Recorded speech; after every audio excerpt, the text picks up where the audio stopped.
ভারতেই রয়েছে স্বর্গের সিঁড়ি, কিন্তু কোথায় রয়েছে জানেন কি? ভারতে এমন এক গ্রাম আছে যাকে বলা হয় স্বর্গের সিঁড়ি। উত্তরাখণ্ডের চামোলি জেলায় অবস্থিত ভারতের শেষ গ্রাম হল মানা গ্রাম। সমুদ্রপৃষ্ঠ থেকে প্রায় 3200 মিটার উঁচুতে অবস্থিত এই মানা গ্রাম। এই গ্রাম প্রকৃতির অপরূপ সৌন্দর্যে ভরা।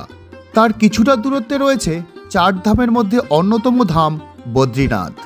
মহাভারতের কাহিনী অনুসারে কুরুক্ষেত্রের যুদ্ধের পর পাণ্ডবরা এই মানা গ্রামের পথ ধরেই স্বর্গের পথে যাত্রা শুরু করেছিলেন। এই গ্রামের কাছেই রয়েছে সরস্বতী নদী।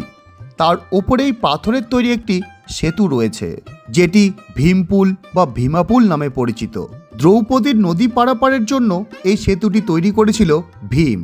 এই গ্রামেই রয়েছে একটি গুহা, যার মধ্যে বসবাস করতেন মহাভারতের রচয়িতা মুনি বেদব্যাস।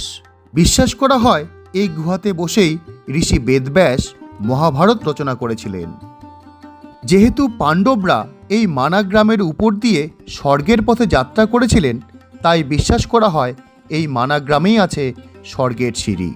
ভিডিও ভালো লাগলে অবশ্যই লাইক, কমেন্ট, শেয়ার এবং সাবস্ক্রাইব করবেন।